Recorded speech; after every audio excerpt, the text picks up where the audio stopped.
Morning. We left Rocky Mountain National Park yesterday, drove back into Denver, which was the wrong direction actually, but we needed to get our windshield replaced from the crack that we had on our way from Great Sand Dunes up to Rocky Mountain National Park. So we drove into Denver yesterday. Everything went really smooth. It only took them maybe 2 hours to knock out the old windshield and put the new one in. And then we were on our way. We spent the night last night at Walmart in Laramie, Wyoming. And today we are driving from Laramie to Grand Teton National Park. There's a couple campsites that are first come, first served. And we're going to hold our breath that we can get in because it's a Saturday, and that's typically not the best day to try to get a campsite because of the weekend vacationers, and it's just a little more crowded on weekend. So we're going to take some video of the trip because Wyoming's a beautiful state, and we hope to be to our destination in 6 to 7 hours.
Good morning. We are headed to what's called the Molten Barns.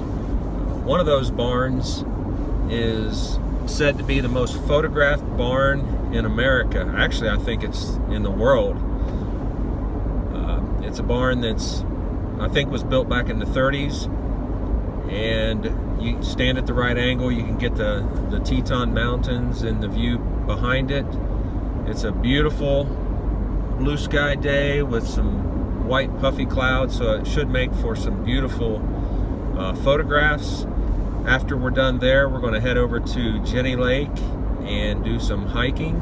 There's a trail rated as moderate that's 5.2 miles round trip, and you might think 5.2 miles, that doesn't sound too hard, but when you start adding elevation gain to that, and then walking on rocks, depending on how difficult the actual trail surface is, it can feel more like a 10.4 mile instead of a 5.2. So we're anxious, we're rested up after a good night's sleep. It got down to 36 degrees last night, so it was very chilly.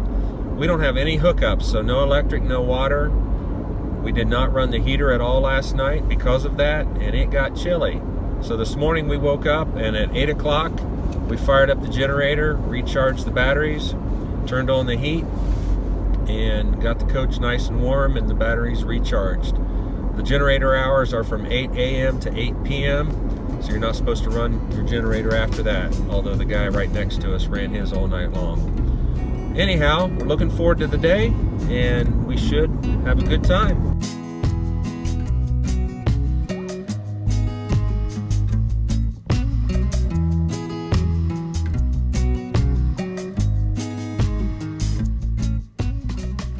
Okay, we're heading up to Hidden Falls, which I don't know why we're going there. I mean, if it's hidden, we're not going to see it, so what's the purpose of this other than just frustrating ourselves?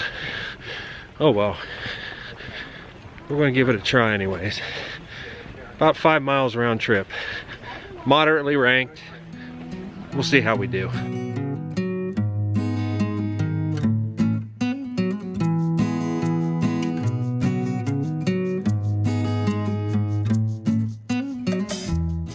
Well, we're part way up and it's time for a snack break.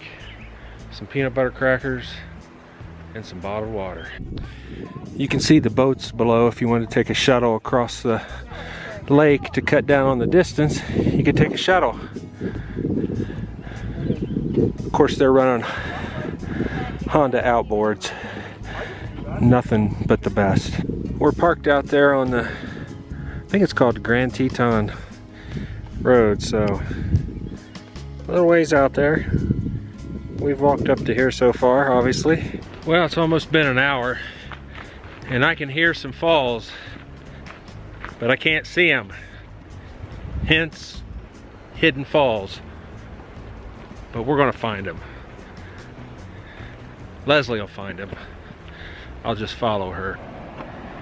The microphone on this camera is not great, but can you hear him?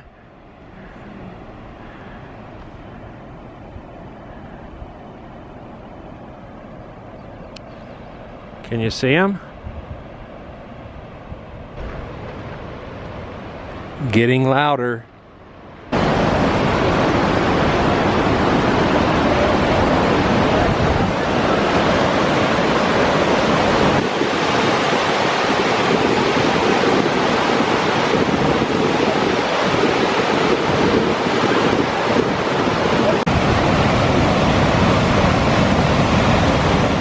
We decided to take the boat back. Has nothing to do, like I said, when we climbed the sand dunes, me being tired. But when I saw that it had Honda outboards, I just got to hear that purr of those motors. For those of you who don't know, I retired from Honda after 31 years, so I'm awfully fond of Honda's products.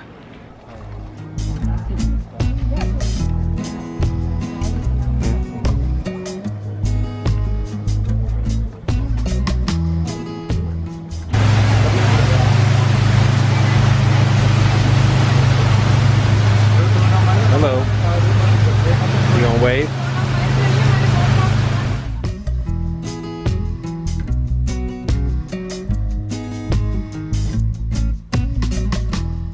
Good morning, sir. You're all set. Thank you. Have a good day.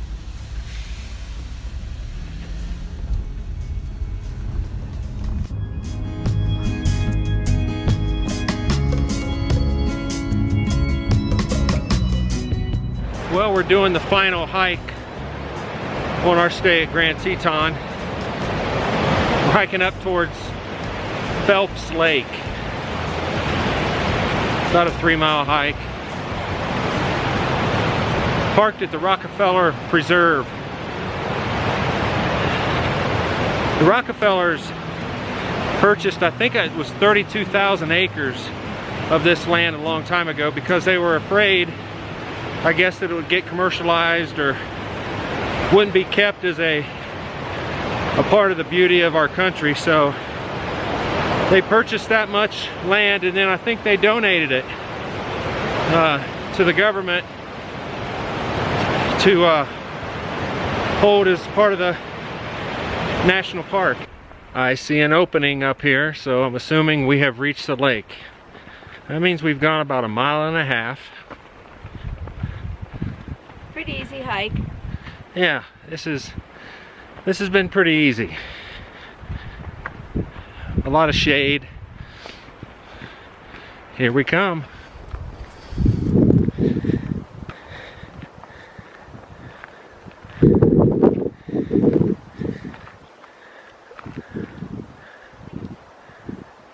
We were talking to some ladies back at the lake, and they said that the trail that we're going to take on our way back, they saw a bear, and they bumped into some other people that said they saw a moose with her little one. So that would be pretty neat to see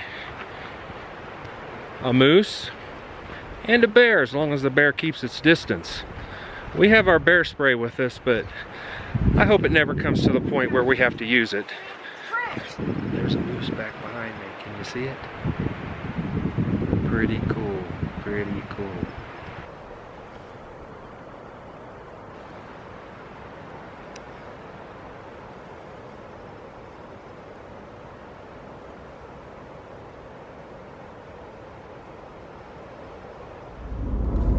Good morning. This is our last day at Grand Teton, and I bought a one-day Wyoming fishing license. It's $14 for one day.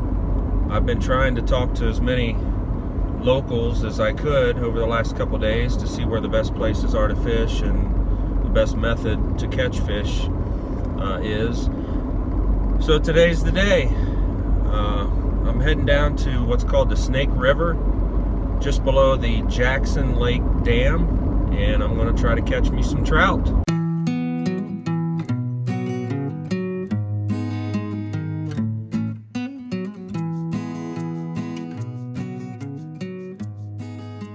Grand Teton was our first experience at what's called dry camping. If you're not familiar with what that is, that's camping with no hookups, so no water supply, no power supply.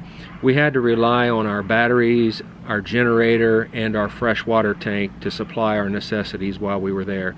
I mean, we've spent the night one night at a Walmart before, so we didn't have any hookups obviously when we were there, but we were at Grand Teton for 3 nights, so we had to rely on our resources to be able to keep us afloat with power and water. We had a great time while we were there. Got to see a lot of beautiful parts of the park, but now we're off to our next national park, and I bet you can't guess where that is. We're going to hook up with some dear friends of ours who are traveling over 4,000 miles to spend some time with us. We've been looking forward to this all summer long. We can't wait till they meet us there, and we expect fully to have a great time at this park. But until we meet again, thanks for following us on our journey, and we'll catch you later.